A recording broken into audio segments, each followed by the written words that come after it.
What is up, theology nerds? This is Trip, and returning to the podcast is Ryan Burge. That's right.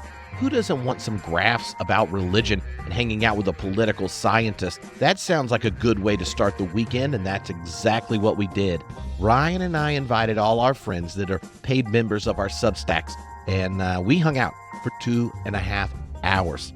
And well, this, my dear friends, is just a teaser. It's a sample. It's actually the main content part where we talk about graphs on religion, denominational decline, the parallel rise of the nuns and non-denominational Christianity. And then after Ryan shows me his graphs, I'm like, hey, what about some of these ideas some of my favorite social philosophers have about this phenomena? What do you think about them? You're friends with the data. Are we just spitting game? You know, those nerds of us that come up with concepts about this, or is it traction? Well, that's what happens. But if you want to hear the entire conversation, head over to processthis.substack.com. Join up, and you'll be able to get the entire episode, along with invites to the next time we hang out. It was fun, and you know what I mean? It's nerdy, and it's a way to support all the stuff we're doing. So, thank you for listening. Remember, the best brew is one you share. So, do it, friends.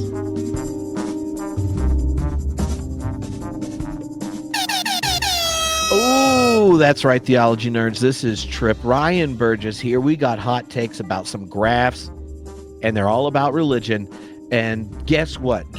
Ryan is trying to convince me that there's a growing distrust about denominations. You think? Maybe institutional religion is on a downturn. Maybe there's something going on at the heart of culture that makes collectives and cooperation across difference problematic. Maybe there have been alternative forms of organizing religion that emerged that we haven't taken note of because they don't have a box to check. Perhaps it is non-box, not the none, but the non-denominational variety.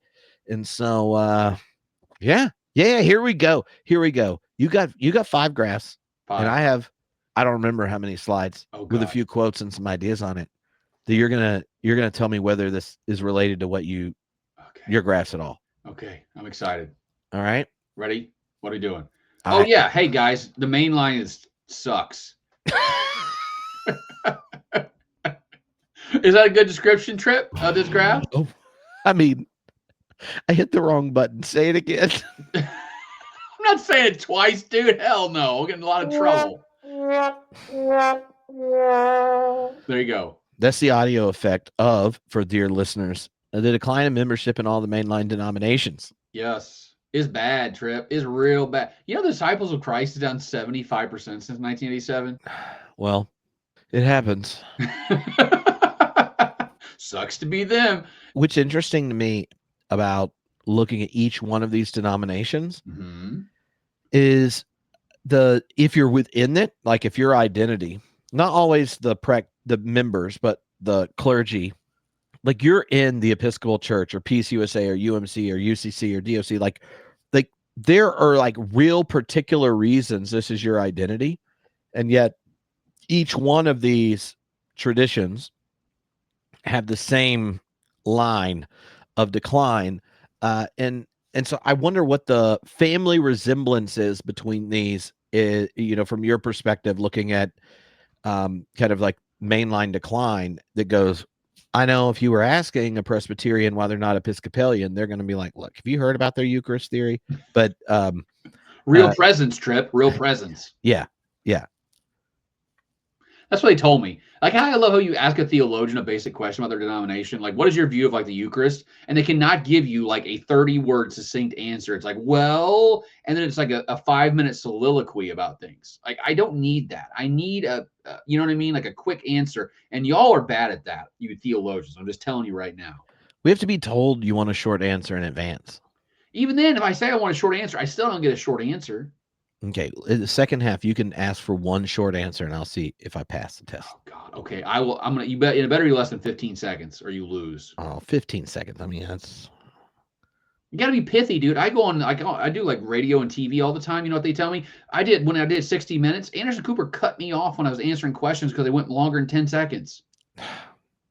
But he's just such an attractive man. He is a good looking dude. I saw that dude walk in. I'm like, first off, I'm taller than him, which made me feel pretty good. Uh-huh. And then I realized he's way better looking than me, which made me feel really bad. Yeah. Yeah. Anyway, the mainline, the denominational decline. What's interesting is like there's some that decline early and then some decline late. Like the UMC was like declining kind of for a while, and then like the last 10 years was like, oh my God, like the wheels done fell off the bus in the UMC. Which, by the way, I'm preaching at a UMC church in like 10 days, and I'm really freaked out because I haven't preached in a long time, and I don't know if I can do it or not. So did you tell them that your preaching does have the side effect of closing churches? Is that the? I've been telling people that all the time. I've been on staff of 3 churches, and 2 of them don't exist anymore. Oh, and I went on Google Maps to look at one of the churches where I used to pastor at. Trip, it's not even there anymore, homie. They tore the building down and built like condos on that spot. And let me tell you, that put me in a tailspin. It was also late at night, and I had a few beers. I'm not gonna lie, and I was like, "Oh boy," you know what I mean? Because it's like that whole history of that place was erased and doesn't exist anymore. And I just had a moment to think about it. I didn't like it. Mm-hmm. I mean, the church basically did that to most religious sites across Europe, and it's kind of fascinating when they get rediscovered and like show back up, where you're like, oh, this, there could be spaces like in Scotland that for hundreds, maybe 1,000 years or more were sacred sites. Yep. Then they gets rediscovered, and you realize, oh, well, John Knox got pissed and poisoned a well, and because he didn't, he did. He poisoned wells that were like drinking wells because he didn't want there to be any satisfying religious bath that wasn't at the front of the church. Wait, so he wanted the baptism to only be in the front of the church? Look, so let's say there are, indigenous religious practice, there are sacred wells that kind of pre-Christian function in these spaces. He went and put poison in the wells. Dude. So that if people drink from it and then someone dies, they're like, well, I guess the fairies aren't helping them out. And because he wanted the only saving bath to be at the church, much like Southern Baptists. They diversify. Look at that transition. Look at that transition, dude. Denominations are bad, Trip. Like that's the thing. Like there was like Baptists are like the Hydra. You chop off one head and you get 2 more, and it just don't stop. You know what I've been joking with people is like if you look at seminary enrollment, the Baptist seminaries, Southern Baptist seminaries, are actually killing it. Like they're continuing to like increase enrollment, like in almost all their seminaries. Because they'll be rallying those people from other countries, right? Well, that's part of it. But I also think they're training up the generation of pastors who are like take on those non-denominational church plants and then suck people away from the SBC, which is hilarious to me because it's like they're sowing the seeds of their own destruction by training these pastors up to become non-denominational. Because like let's be honest, the Southern Baptist theology and the average non-denominational theology are like same 95% the same. Maybe a little softer on gender, maybe not. But yeah. Because a lot of those non-denoms that are like soft complementarians, what I mean? They're not like hardcore about the whole thing. They're like our normal policy, but if the Holy Ghost really, really inspires us, you know what they're doing now? Like what they'll do is like on Mother's Day, they'll have like the pastor and his wife like sit on stools or in chairs on the stage and like talk about parenting, and the wife will maybe even read some scripture and answer some questions, which is like. I'm not really preaching here because I'm sitting down, but I kind of am because I'm on, you know what I mean? It's like this, like, again, soft complementarianism. That's what they're up to nowadays. Yeah. But she's doing it under the authority of her husband, Ryan. That's all that matters, Trip, as long as someone has authority over women, because we know we can't give them freedom to do anything. Otherwise, they'll cause trouble. It's a slippery slope. It really is. But I mean, the SBC is I think people don't fully like recognize like how bad the problem is in the SBC. Like they're losing 250,000 people a year, homie. A year. They were adding that many like during the like the post-war period. The SBC would gain 1 million members every 4 or 5 years, like nonstop. Bam, bam, bam, bam. Like just go from 4 to 5, 5 to 6, all the way up. And now they're losing about at the same rate as they were gaining back in the 50s and 60s. To put in perspective, 250,000 people, like in terms of other denominations, on an average Sunday in America, there are about 400,000 Episcopalians who go to worship. So the SBC every 18 months is losing the Episcopal Church, like the attenders of the Episcopal Church.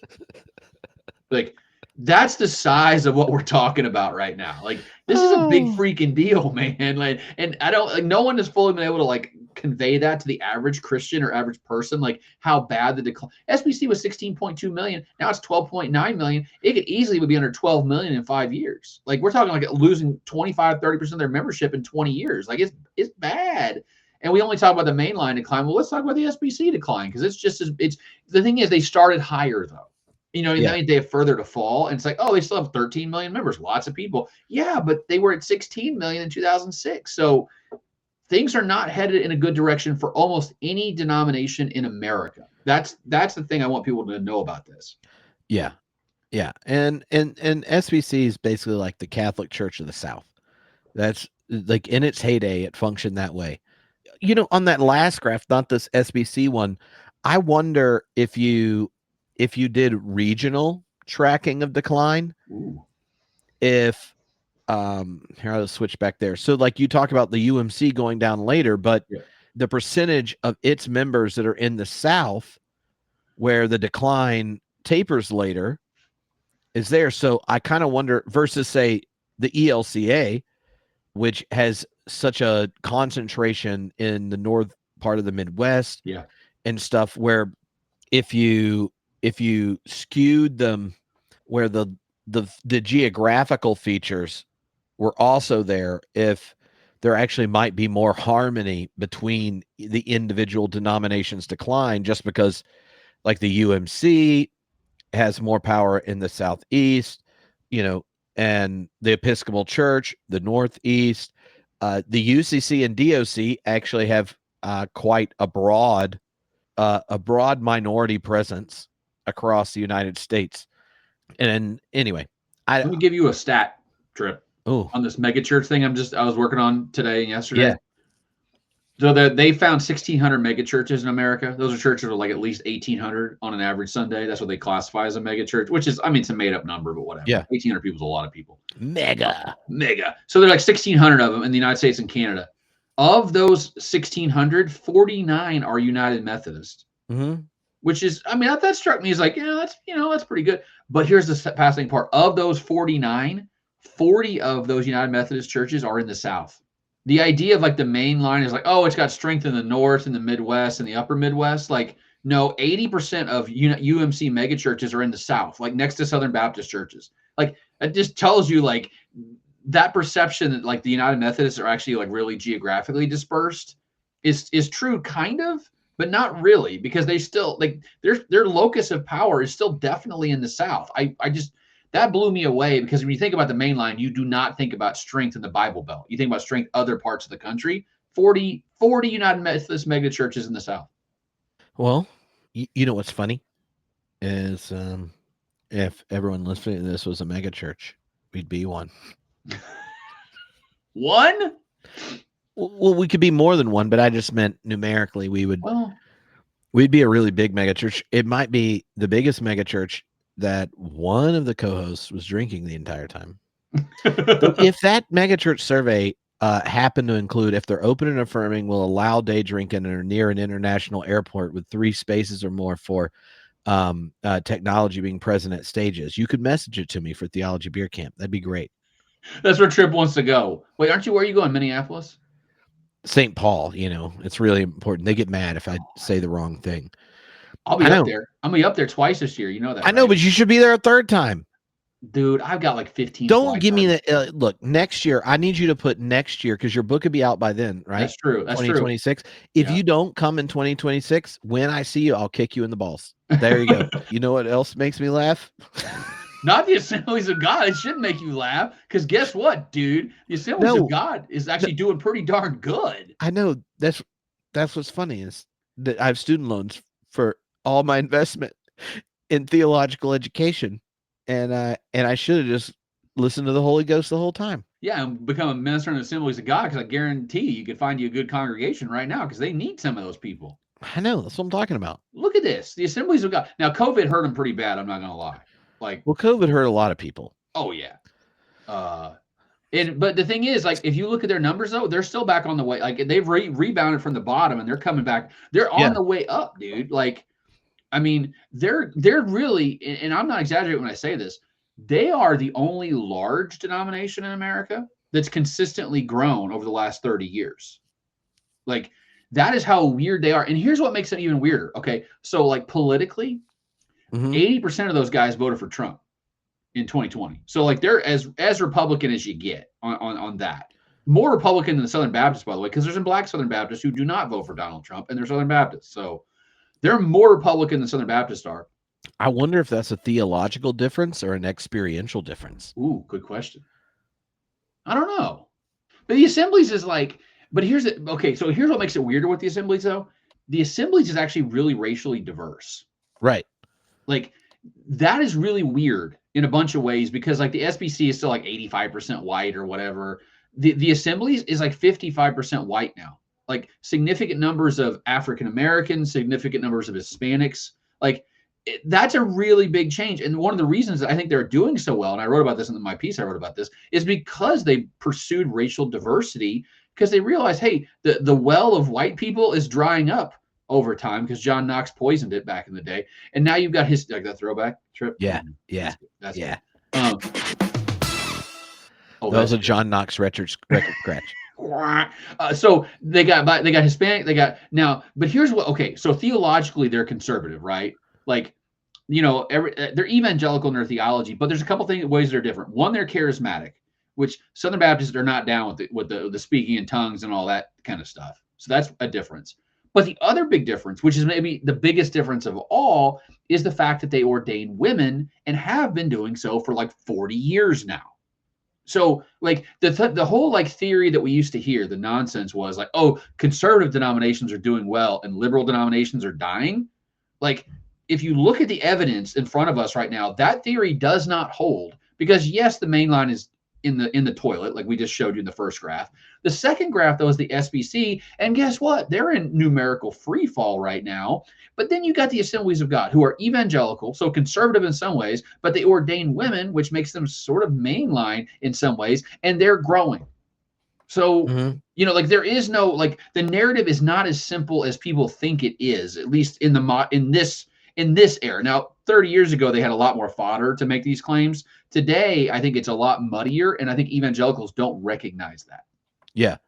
If you took this same graph and put the nuns on it, do you think, like, how would, like, the growth of the Assemblies of God or in the next chart, like, non-denominational, would they have, like, a similar growth rate? Because in some sense, that's a way of testing a religious and a post or non-religious expression of the same phenomena when it goes to institutional or denominational trust. That I think there's a thread there that's very important. Like I've been pulling on it a lot on my newsletter about like the idea of trust, right? Yeah. Like I think the Assemblies in some ways work because, well, okay, can I make a point real quick about why they think the Assemblies have a real problem though going forward? Because this is a sneak peek of data that you haven't seen yet on my Substack. Ooh, sneak peek. Oh, this is a sneak peek. Oh, feel the data temptation. I feel like we're like on the morning zoo right now. I swear to God. Well, yeah, it's 4:20 on Friday afternoon. What else are you going to do? Talk about I wrote a post about the Assemblies has really good data, which I love. Like other denominations should follow along on that. On clergy, like the clergy data to me is actually really telling because if you look at the laity data, the rank and file assemblies have gotten a lot more racially diverse over the last 20 years, gone from like 70% white to 55% white. Guess what the clergy look like? They're just as white today as they were 20 years ago.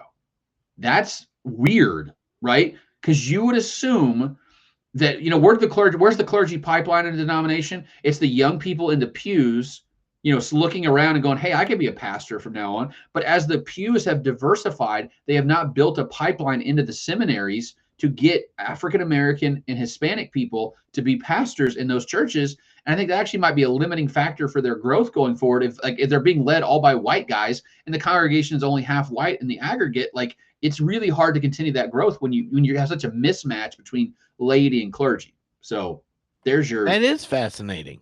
Yeah.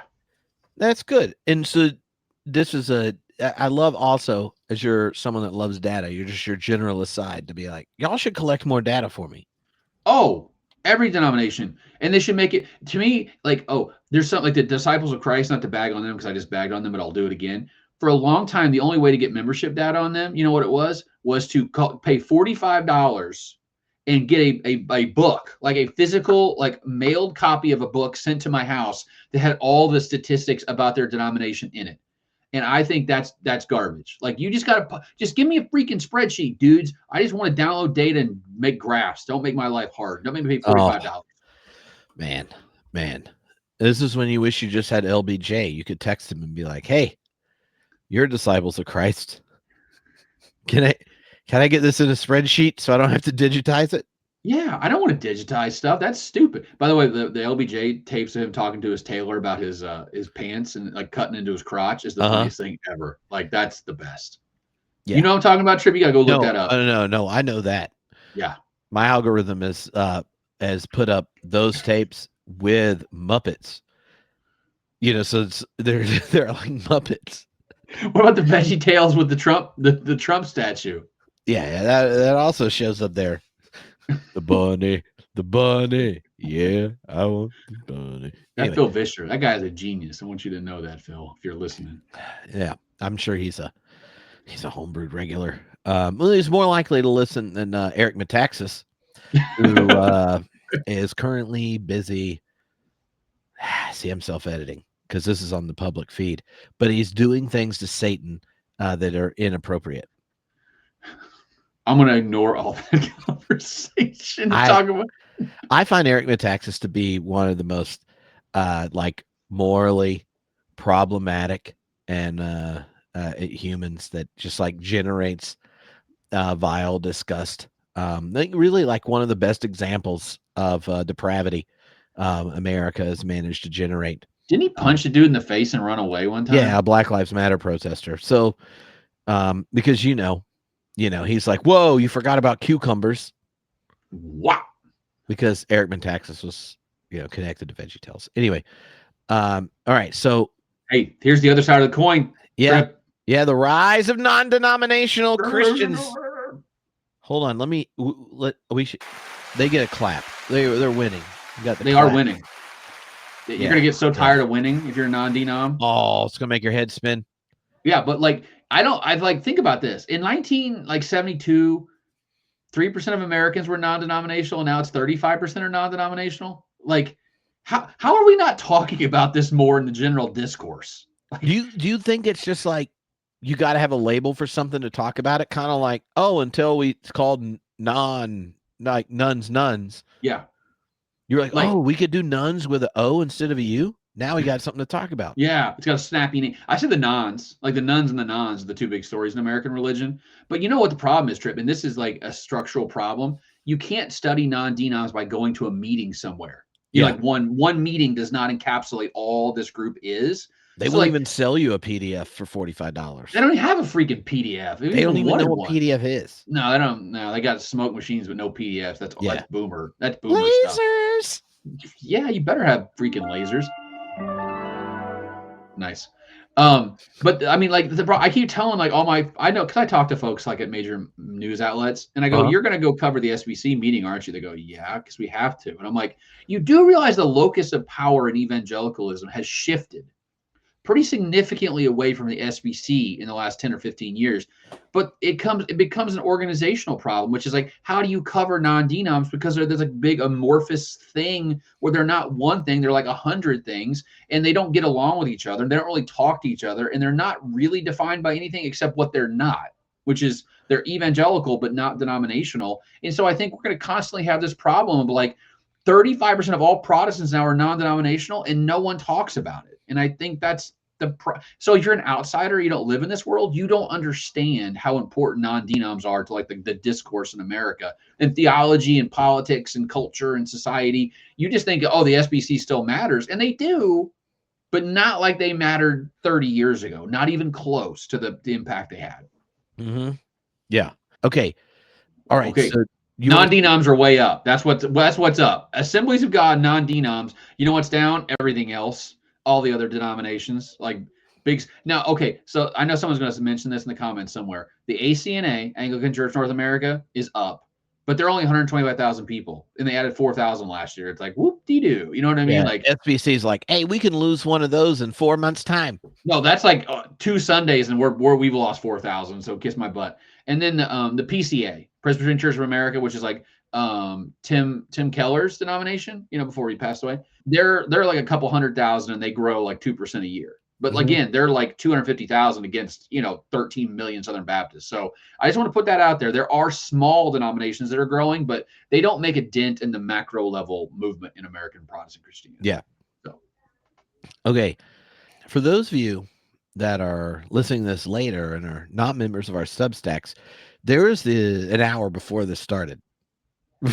Before any of the feed that showed up on the public feed is there. Oh God, yeah. And so, and it's Friday, and I was pre-gaming for our recording. So, before that, after recording those 2 interviews today, I pulled out some quotes from social theorists that looking at your graphs made me think of.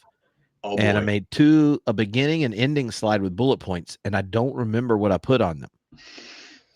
But you ever do a lecture and forget what the next slide's going to be? All the time. I hate slides. I like whiteboards so I can just write stuff. I got to do graphs though, and I forget what the next graph is. So sometimes I'll hit the button and stare at it for a second and go, "Oh wait, okay, now I know what we're doing." Here. Yeah. But we're gonna find out. I'm ready. Let's what go. I did. Oh wait. Oh no, one more graph. You totally sold right there, dude. God, you're killing me. I forgot there was a title screen. I knew there were 5 graphs, and I saw we were on slide 5, and I was like, okay, this is the payoff of the entire thing. Yeah, it's the fact that non-denoms don't trust any organized religion before Southern Baptist, United Methodist. The non-denoms were the OG hipster distrusters of organized religion before Southern Baptist. And now what's funny is if you look at the most recent data, the Methodists and the Baptists distrust religion about as much as non-denominationals did. It's contagious. It really is contagious. But the point of this whole graph is basically to say, like, non-denoms were more distrustful of religion in the 70s and 80s than other people were. And now everyone else is caught up to that. And now no one trusts anybody. No, even Protestants don't trust their own church, for God's sakes. Like, that's how bad it is. Yeah. And in my experience, half the people who listen to this podcast don't even trust me. They send me messages about it and are like, I'm just not sure about this one thing. And I'm like, me neither. That's what I used to say. I'm like, I don't know. I don't know. They'd be like, I don't agree with you on this point. I'm like, I don't agree with me either. So that's cute, Yeah, I mean, and finality, certainty, agreement. Those are just really, really burdensome desires. I don't need to agree. I don't care. You know what I need? I need whatever my next slide is. It's gonna be transition, dude. And what's funny is this is the actual slide that generated all the ones I made, and we hadn't even talked about it. Boy, we're doing a great job here, Trip. All right. Okay, here we go. All right. So basically, I was like, oh, we got this rise of non-denominational Christianity, the charismatic movement. What are the different explanations, different kind of like cultural sociologists and stuff? What do they think it's responding to? And I got my notebooks out when I read, like Charles Taylor, Rosa, Rexvig, Gerardo Marty, and I have talked about this recently. Different sociologists. Conversation. Yeah, it was. Yeah, it was a lot of fun. I love Gerardo. We met at AR in Denver a couple years ago. He's a good dude. I like him a lot. And I was like, what are the things most of these people repeat? And so one of the features is like the weakening of traditional denominational loyalties, cultural emphasis on personal spiritual experience and authenticity, and then depending on the theorist, why that is varies. A reaction against perceived limitations of institutional churches, and this is connected to our conversation last time where people are suspicious of every other church and institution, just not their own, exactly. Just like they are for their congressman. The emergence of a spiritual marketplace. Sometimes you get that language of a bricolage spirituality, or Charles Taylor talks about the supernova effect after the emergence of humanism as a live option, like moral and spiritual life without external referent God. then you get this, in the increasing presence of religious diversity, you get this supernova effect, where then the individual's in a spiritual marketplace rather than kind of inherited web of meaning. And the last was evolving patterns of social belonging and religious mobilization in a more pluralistic and individualized age. Now, none of them use that language. This is me just trying to summarize it. But like when you think about the different data and the kind of parallels here of like non-denominationalism and the nuns, are there particular ones you would want to like power rank or raise to the fore or go, oh, okay, yeah, I'm not sure about that one? I think the one that like I hadn't thought about carefully enough until now, thank you, Trip, for generating this thought in my brain, is like the spiritual marketplace. Like there's this theory in social science called religious marketplace theory. It's Mm-hmm. by Rodney Stark and Roger Finke in the Churching of America, the Churching of America, 1776 2005. That's the name of the book. And they actually posit that like that religion does well when there's a robust marketplace for religion. I mean, there's a lot of options you can have to be religious, right? So evangelical, mainline, black Protestant, Catholics, you don't want a situation where your country or your state is just like one religion and that's it. So like for instance, like Utah would be a bad marketplace. Actually, it's getting better because it's getting more diverse. But like 100 years ago, when it was like 90% LDS, that's bad. Because what they argue is whenever you have to compete in the marketplace, you have to be better. You have to deliver better goods and better sermons and better ministries and better evangelism and better everything. And if you don't have that competition, you basically get fat and happy, right? You don't try hard to recruit new people to the faith. And I think actually what these non-denoms are like hyper religious marketplaces now, because it's not like you're competing with like four other denominations. Now you're competing with 40 other churches who are all in their own little like fiefdoms of denominations. So now it's like the marketplace has gone from having 5 products to 50 products, even in a local community, because those non-denoms are all competing with each other for space in the marketplace. As, by the way, the total addressable market, which is a venture capital word, like how many people can you sell to theoretically, is going down because the rise of the nuns is now a limiting factor on the number of people who are interested in religion. Used to be 95%, now it's 70%. So as the total addressable market's gone down, the competition's gone up just because of that. But the number of players in that space has also gone up. And I think in some ways, like the Episcopalians are kind of the prime example of what Finke and Stark were talking about, because they don't have to be good at this because they have so much stinking money in the bank that they don't have to compete for new people because they can still survive without it. These young upstart churches have 2 options: either grow or die. And so they're really growing as fast as they can as a way to keep their budget balanced and grow, get a new building and pay their lease and their mortgage and stuff. So I do think there's a lot to be said about like how robust the religious marketplace is right now in a way that I don't really think we've ever seen before, like in the history of our country. It is right now. Yeah. Oh, that's awesome. All right.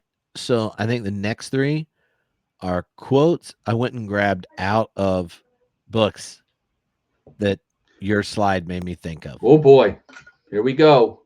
All right. The first one is from Charles Taylor. Yeah. Well, I think the first 2 are, and it's really on the tyranny of the infinite, the immanent frame. Yeah. And what he means by immanent frame in the secular age, he kind of talks about the way in which our kind of the symbolic and cultural structures that we inherit culturally after the encounter with both kind of Protestant individual rationality and then intensified by a kind of scientific empirical maneuver.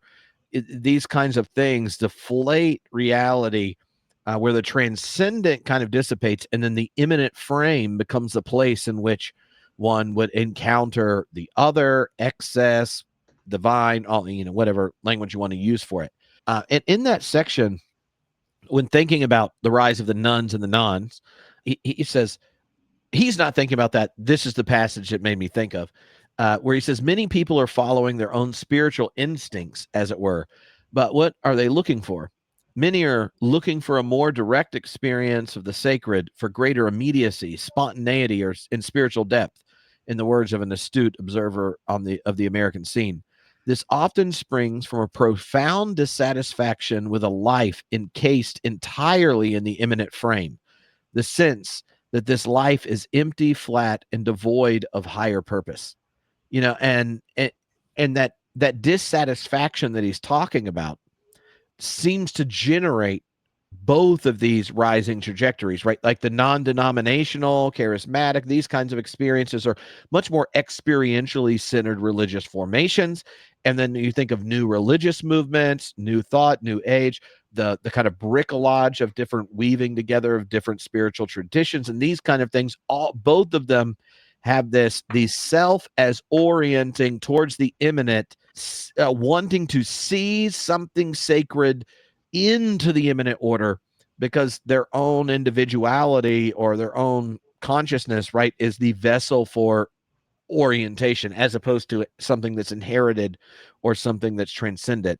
And I wonder how you think something like that, Taylor's observation, but it follows a kind of neo-Durkheimian framing. Well, I think the key word there is spontaneity. Like that's I think that's why a lot of those non-denoms are so like I think we're in a mode where it's like tradition is bad and liturgy, you know, a lot of I think the non-denoms basically ran on the anti-liturgical approach to life, right? Which is Uh-huh. like, you know, we're not going to do the prayers, we're not going to do the creeds, we're not going to do like responsive readings. They don't do any of that stuff in a lot of those churches, and you don't know what the songs are going to be until they show up on the screen. Like, there's no bulletins in a lot of those churches. It's like, hey, just figure it out. You know, we're gonna, and I think a lot of people like think of routine or have thought of routine as a negative thing. And like the routine keeps you in the imminent frame, right? Like it keeps you like grounded in like this very like okay, you know what my routine is? I get up and I go to work. That's my routine. I don't want more routine on Sunday when I go to church. I want spontaneity. I want something I can't expect. I want to be surprised. And I think that's why some people were drawn to these non-denoms, because it's like you might show up and there might be a car on the stage or a bed on the stage, because that's what non-denom pastors love to do, props for whatever reason, right? Like that's their whole jam. It's like, what weird, can we build like a whole thing behind me right now with I know, but fire? Sure. but Puff Daddy also put beds on a stage, and Are we really going down that road trip right now? But you get my point, though, Trip. Like, I think that's the part of it. It's like, why do you not want to go to the Methodist church? Because I know exactly what the Methodists are going to do this Sunday, and I don't want that. I want to be surprised by something in my life. And non-denoms really like work. That's how you break out of the drudgery, right? Of every, and that's why they almost become a spectacle, because it's like going to a show, like a Broadway play or a concert. Every week, I get to go to a scaled down version of the concerts I go to once or twice a year, and that's exciting. And I think that's part of it, is like the monotony gets to some people and they need this outlet, and those non-denoms, they thrive on that. And it's also like, guess what, you know, a lot of those Methodist churches are the same size today they were 50 years ago. You know, like that hasn't really changed. The overall composition and size is the same. Those non-denoms, like I went a year ago and it was 100 people, now I went and there were 300 people. Like that's exciting too. So I think all that stuff is like breaking us out of our mold of routine. And that's one of the reasons, I think, because then people assume that makes them spiritual. Like by Mhm. getting out of the routine gets them out of the immanent frame and gets them like in this transcendent space.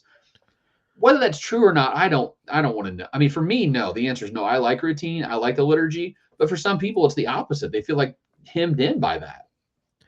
Yeah. Well, some people experience liturgy as being rooted, and others experience it as monotonous. And I think that's Exactly. a kind of like different aesthetical kind of framing. Maybe I should Um, quiz people on that. That's a good survey question. oh, oh, there you go. All right, this one uh, is uh, is about. He talks about the age. Taylor talks about the age of mobilization. Um, and obviously this, of like, and part of the mobilizing here is like even moving between these different communities.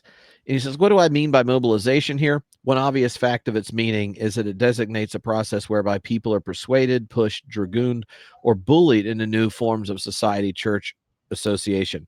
This generally means that they're induced through the actions of governments, church hierarchies, and or other elites, not only to adopt new structures, but also to some extent to alter their social imaginaries and sense of legitimacy, as well as their sense of what is crucially important in their lives or society.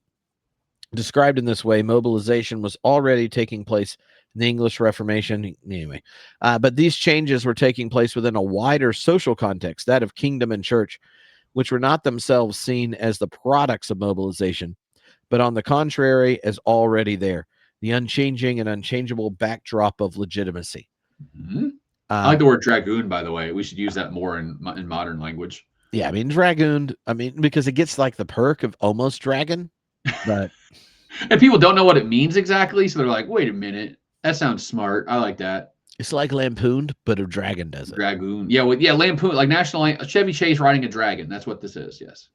But one of the reasons this came up is both the way in which this mobilization happens, like his observation, persuaded, pushed, dragoon, bullied into these other communal forms, and then at the end, talking about like even if you were to think about mobilization in the past, and he gives examples right of the Reformation, that was different because then there was this background, right? Like of an unchanging and unchangeable backdrop of legitimacy that the church had, a kind of cultural privilege of sorts.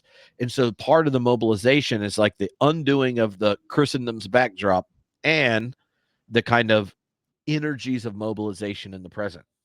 I think okay, so the word bullying is too much in my world, but like I also believe like peer pressure is a real thing. I know, Yeah. like I'm going back to like dare programs, like our youth, right? Like, don't do drugs because it's bad for you, and all your friends don't want you to do drugs either. Don't give in to peer pressure. I think a lot of people end up going to these non-denom churches because they are peer pressured in ways they don't even understand, like subconsciously. It's just easier to go to a non-denominational church if all your friends are there, if all your kids' friends are there, if all the movers and shakers in your local community go to one church and you want to be on the up and up and kind of climbing the social ladder of your area, you want to go to where the people are. And it used to be the local Episcopal church was where you would find the mayor and the bank president and the lawyers and the doctors. But now you find them at the local non-denominational church because they realize there's social value in that. And I think that's why a lot of people go, because it's honestly just easy. Like Yeah. that's the answer. Is it's just easy. You get to see your friends, your kids get to go to like a youth pastor thing where they got really good, everything there. It's all professionally done. They're not going for the spiritual stuff, I don't think. They're going for the social stuff. And they're listen, growth drives growth. That's what we know. Like why are growing churches growing? Because they're growing. I know it's a dumb answer, but it's the right answer, right? Like you want to go where the action, to go back, we talked about the mundane. I'm going to go to the Methodist church on Sunday. There's going to be 150 people there, and there were 150 people there a year ago, and 10 years ago, and 20 years ago. Well, guess what?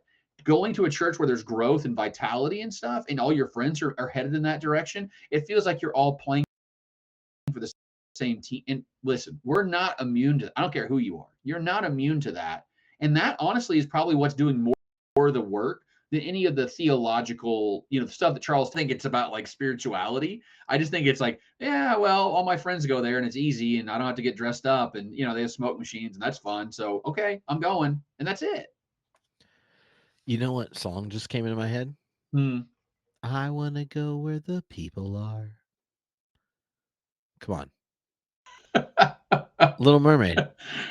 Pot of the world. Yeah. Right? Isn't that Yeah. Ariel? Watch that movie. What kind of parent are you? No. I grew up Southern Baptist in the 90s, Holmes. We didn't do that. I know, but you have children. Yeah, they don't like Disney. They don't want to go to Disney. They have no desire for Disney. Like Pixar, they just don't like Disney. All right. I'll try to overcome my judgment. And not that I really care. Who? Okay. I was like, who is this? Okay, I was like, that's not Charles Taylor. He doesn't write like that. No. And she talks about this swing in American religion between institutional and intuitional religion. Ooh, marketing. And I mean, when you have something that tweetable, then it has to be true. But also, and I went back and forth between quotes to pull out for this, but she said, we can see the rise of today's various new religions, a few commonalities. By and large, today's new cults of and for the remixed, which is her language for what people are doing, are what I call intuitional religions.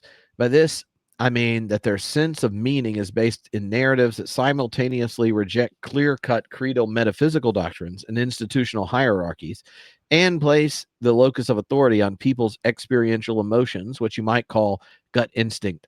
Societies, institutions, credited authorities, experts, expectations, rules of conduct, all these are generally treated not just as irrelevant, but as sources of active evil wellness culture, modern occultism, social justice activism, techno utopianism, and the modern sexual revolution all share a fundamental distrust, if not outright contempt, for institutions and scripts.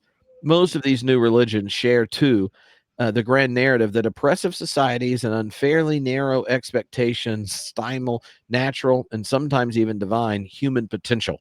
Mm. I, Mm. I, I find this bit like rather provocative, and recently I read, her two nonfiction books and found them really helpful. And that notion of intuitional religions was really fascinating because it pulls together. It's a way of naming a common thread of like non-denominational Christianity. Yeah. Might think of, oh, we're about relationship, not religion. Oh. To the nuns and the wonderful typology that you and Tony are going to come out with soon of the different. I was writing the Wall Street Journal this week, homie. Well, y'all do a really horrible job of telling your friend with 80,000 people in their Substack that you were in the Wall Street Journal. I'm just saying. An op-ed on, I think it came out yesterday. You both have my cell phone number and you don't even go, hey. Well, I'm not like going to text. I'm not a self-promoter. I don't like doing that. Well, you say that now, but I'm going to text you when I have a Wall Street Journal op-ed. And be like, I'll tweet it out and no one will look at it because it's got a link in it. Elon don't want you to look at links. That's what happens. Anyway, but nuns, New Thought and Company, and then she gives these different experiences. Yeah. Like once you identify that distinction of institutional to intuitional, then right, those parallel upticks of nuns and nons, those would be like the rise of intuitional variations, along with the rather specific ones she gives. But to me, the most important line there is the locus of authority on people's experiential emotions, what you might call gut instinct, is like whatever you feel is real, right? Like that is what should like your emotions should guide these decisions. And like I think that is a very modern way of going about life. Like I just like in my own spiritual life, to get a little spiritual here for a second, what I realize is emotions are deceptive. Like as I've gotten older, my emotions have sort of leveled off. But remember when you were like 16, 17, I mean, it was like a roller coaster of emotions every day, dude, like highest of highs and lowest of lows. But a lot of times that led me astray. Like I was always drawn to like St. John of the Cross when he talked about the dark night of the soul. Yeah. Like, he's like, listen, your emotions are going to say God's not there and you can't feel God. You're going to pray and you get nothing back, but you've got to hang in there, dude, because eventually it will break through and God will show up. But what keeps you doing that is not your emotions, your gut instinct, because your gut instinct saying this is a waste of time to try to have this relationship with a higher power. But right. What I know, which does not change, the stability of my head knowledge will keep me in the place I need to be in. And to go back to the routine idea, the liturgical thing we just talked about, whenever you don't feel God, the liturgy still exists. And whether you agree with the creed or not in that moment, you're going to say it anyway. And whether you really believe the Lord's Prayer or not, as you're saying it, you still need to say it because that gets you through the morass of your gut instinct. And like that's the problem. To me, that's the problem with intuitional religion is it's going to deceive you.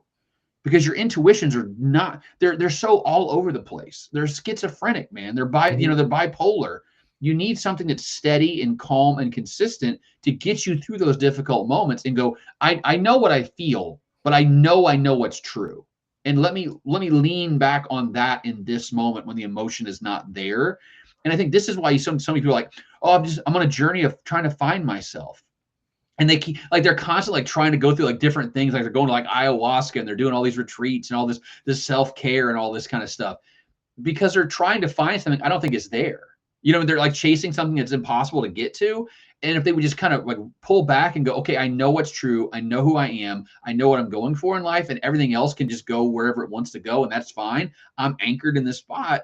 I think that's the bigger problem is people aren't anchored. They're just drifting with the wind, and that's what intuitional religion is. It's just so based on what's a fad right now. Like, and by the way, Christians are not immune to this. Okay, the prayer of Jabez is a perfect example. What are you talking about? It's in the Bible. Yeah, it is. Yeah, you're going to increase your territory, dude. That guy sold like 5 million copies of that stupid book, and I had one. Well, he obviously prayed the prayer correctly. You're darn right, dude. But you get my point. That like we're faddish, and I think the problem is, you know what liturgy is? It's not faddish. right? It is not taken by tradition or like what's going on at the time. You say the same stinking thing every time you go, and 90% of the time it means nothing to me, but 10% of the time it means everything to me. And Mm, that's what makes it worth it, because I'm going again to go back to structure and not gut instinct. I think that's the deception of the modern age. Is what if yeah. if you feel it, that's all that matters. And I don't think Mm. that matters at all, honestly. Yeah, you know, one of the you use the phrase dark night, and Father Sam, who taught the kind of contemplative practice class in divinity school, he said, well, one of the important things of people calling it a dark night is that dark implies light and night implies morning. Um, and the description only works because absence is a testimony to the presence of something else.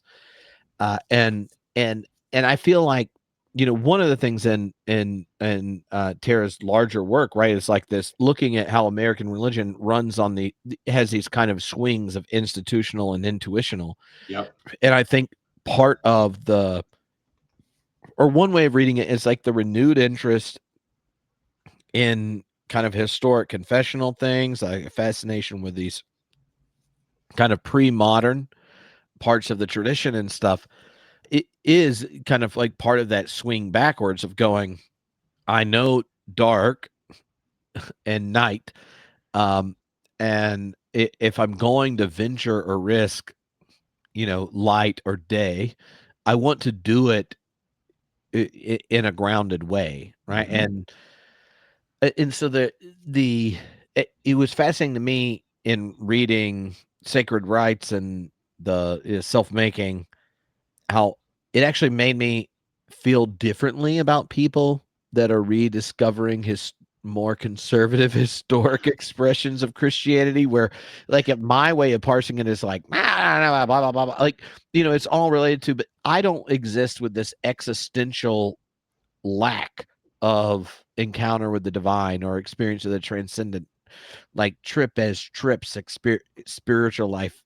Like, even if I don't even know if I want to be at a church on a particular day, it's not like I exist where there's not some palpable presence of the divine. Mm-hmm. But then thinking like in that dynamic, like, oh, a return to whatever your homophobic Anglicans. Uh, it, The homophobic Anglican. I'm sure they'd love to be called that, by the way. I'm going to go ahead and at a large venture that is not my target audience. But like, right, she pulls together with, you know, kind of a let me distance myself from making value judgments, wellness culture, modern occultism, social justice activism, techno utopianism, sexual revolution. All those have this fundamental sense of distrust. And then Mm-hmm. so if you ask the question of a under the tyranny of the immanent frame, underneath the variety that occurs with like the supernova of plurality, like under what circumstances does the dark night element move beyond? It involves finding some trust. And even if you don't want to use the phrase like institution towards the trust, there are these like inherited traditions that give you the kind of language, like right where you were describing, like, well, 90% of the time when I say the creator, these prayers or whatever, I'm like, whatever. I hope my Yeah. kids would just shut up long enough for me to take a deep breath during the worship service. Uh huh. But there are these 10% of times where I was like, oh, junk, I meant that. That was weird. Because Yeah. That felt good, right? you Yeah. know how many times I say things I don't mean and I'm barely observant to in my day-to-day life? Like that desire is just rather fascinating to me. And that institutional intuitional framing give me a different framework for evaluating things Yeah. and why they can become seizable in a sense to people than what an overly cognitive type person like myself does. Mm. The heart is deceitful above all things, Trip. Are you serious? I think the prophet Jeremiah said that, which is fascinating because he was the most emotional of all the prophets in the entire scriptures. And yet he Yeah. recognized the frailty and fallibility of emotion. So, And then the passage gets quoted by the most level-headed person in the New Testament, Paul. But it does speak to the fact that like your emotions will betray you, man. It's like I don't, the idea of like a marriage is like if you rely on your emotions for your marriage, everyone will get divorced in the first 2 weeks, probably 2 days. You gotta fall back on what you know to be true, long term, macro level. And same thing with, I think the same thing with faith, right? That's why intuitional religion is to me is just it's leading. It's going to make you go like this all the time, like back and forth, trying to like chase the next thing. Like maybe ayahuasca will make me find God or find myself or whatever. Like, Yeah. no, man, just why do you think you're more clever than your parents or grandparents in their faith?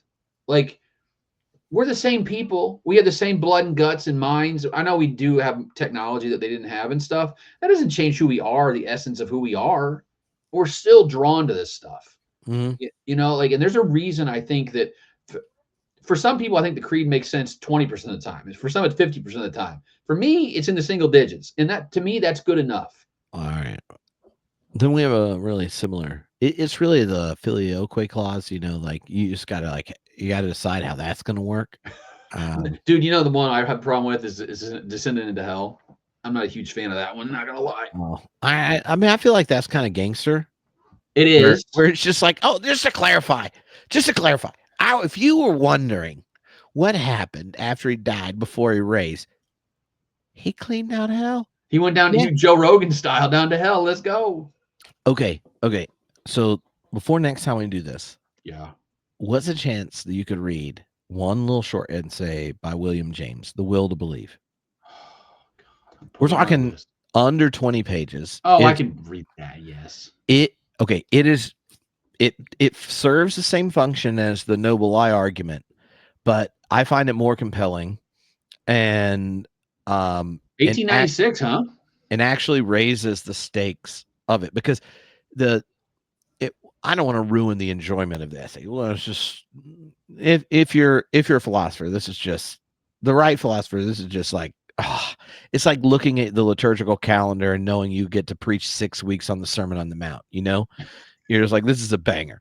Let's go. Yeah. But one of the things he's doing, and this is a public philosophy lecture at Harvard, is he's looking at these kind of like culture despisers of religion that are like, well, this isn't rational, blah, blah, blah, blah. And he's basically going, you are so overdetermined by your fear of being wrong that you don't consider what you're missing out by the joy of potentially being right. Ooh, I like that. Okay.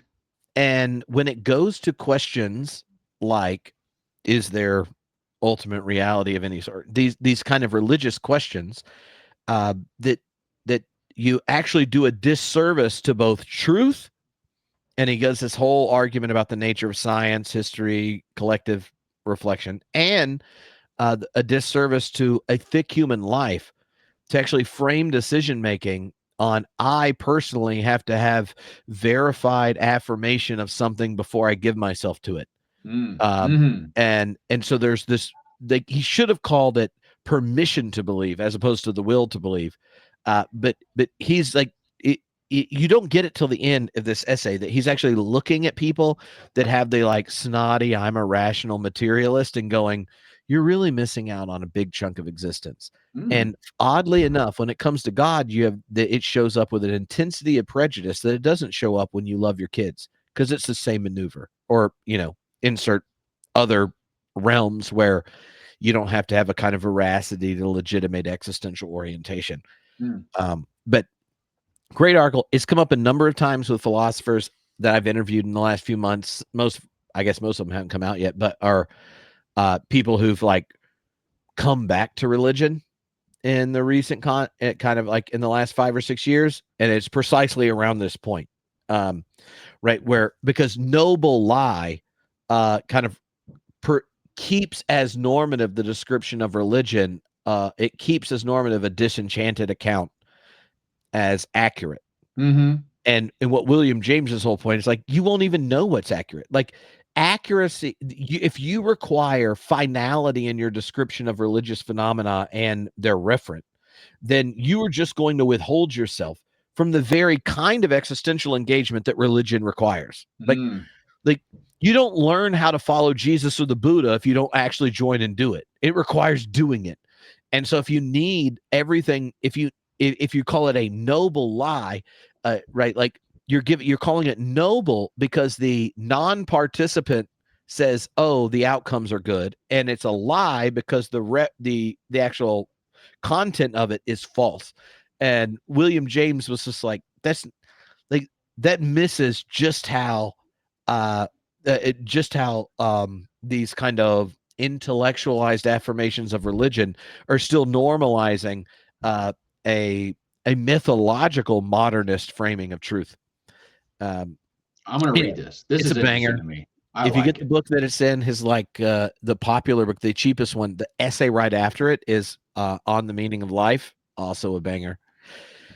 I mean, yeah, that book hits just like Pearl Jam 10. You didn't start, and you're at least 6 chapters in before you have any idea what you just walked into. You just compared Eddie Vedder to William James. Yeah. Yeah. Well, I mean, you know. Oh man. Okay, this has been fun, Ryan. Hey, you want to give a shout out to your new book that just came out? Oh yeah, I have a book for Oxford University Press called "The American Religious Landscape: Facts, Trends, and the Future." It's actually out. I think it's out like next week. Honestly, it's not even. I got the the pre copies they send out. It's like 280 pages. Like there's a chapter on Hindus, have chapter on Buddhists, chapter on evangelicals. Real data driven, lots of charts and graphs. I don't try to editorialize a whole lot. I'm just like I'm not trying to say like a religion's good or bad. I'm just saying here's what you need to think about in the future of this religion. Here's what it struggles with, like demographically. You know, like for instance, like Hindus are a very immigrant religion, and that might be a problem. Immigration laws change in America, which they did. You know, things like that. So, and then like the last chapter is what I think is going to happen in the future of American religion. Like 3 or 4 things I think we really need to think about. Oh, the first chapter is my very I trace American religion from the founding to the modern day. So if like you want like a 25-page like description of like where in 1776 and like how we got to where we got, ever do in that regard. So it's from Oxford University Press. It's 25. The hardback copy trip is. I know, right? But you can buy a paperback for $24.99. You can buy it on Kindle. The audiobook is under production right now. I am not reading it. Thank baby Jesus for that. Someone else is reading it. It'll come out soon, but that's what came out this year for me. Awesome. Well, congratulations. And thank you all for joining. And this has been fun. And I'll look forward to doing it again next time. And I like reasons to talk to you, Ryan. I like reasons to talk to you too, but it's always, I learn lots of things. You teach me things, and I like that. Well, I'd say you teach me things, but it might feel too encouraging to you. I don't need any of that. No, thank you. Just subscribe to my Substack. That's all the encouragement I need. Yeah, graphsonreligion.com. All right. Graphsaboutreligion.com. All right. Talk to y'all later. Bye, everybody.